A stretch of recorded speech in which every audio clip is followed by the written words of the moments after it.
Early this year, the Bush Church Aid Society sent out a request for short-term locums in Coober Pedy, South Australia. I chatted with our senior minister Hayden Smith about it, and he encouraged me to apply. So I was the fly-in, fly-out minister in Coober Pedy for September. Coober Pedy is an opal mining town in Outback, South Australia, about halfway between Adelaide and Alice Springs. Population around 1,500.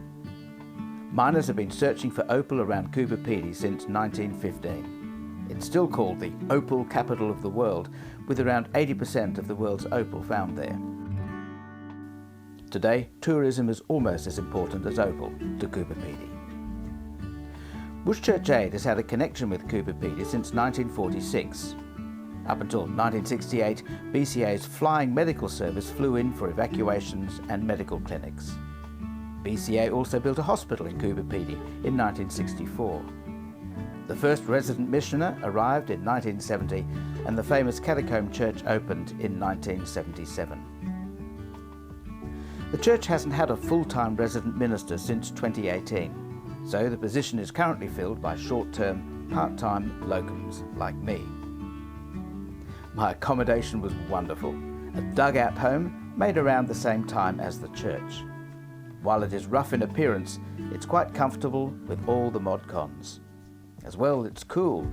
No matter what the temperature is outside, it stays at a comfortable 20 to 22 degrees centigrade. My ministry at Coober Pedy consisted of looking after the Sunday services and preaching.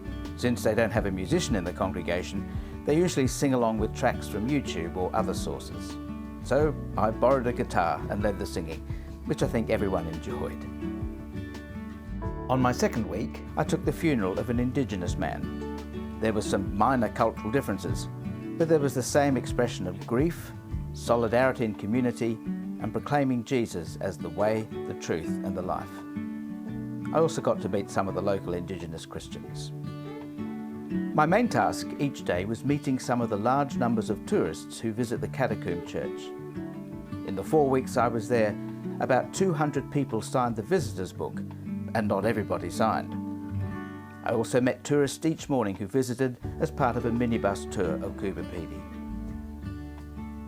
The church is named after the catacombs in ancient Rome. These were underground cemeteries where Christians sometimes met to escape persecution. This opens up conversations about Christianity. And the fish symbol opens up conversations about Jesus.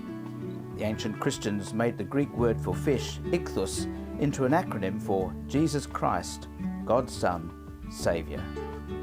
We still believe that sums up who Jesus is and why he came. I also had opportunity to get to know several local people, both from the church and in the wider community.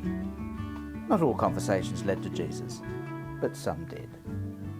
I had 4 visitors on my third weekend. Biker buddies who rode their motorcycles from Sydney, clocking up 4,500 kilometres in a week's riding. Anne joined me for my last week, and we had the opportunity to do some tourist stuff in between ministry and meeting people. We went on a thrilling overnight drive through the Painted Desert to Oodnadatta and William Creek. We even got a flat tyre, but fortunately just as we turned into the main street in town. I had a wonderful time in Coober Pedy. I could easily have stayed there longer, but if they need me for another stint, I've told them I'll be there in a shot. Thank you to those who prayed for me. Please keep praying for the Catacomb Church in Coober Pedy. Pray that they will soon find a new, long-term, full-time resident minister who can take up the challenges and opportunities to make Christ known in this beautiful part of Australia.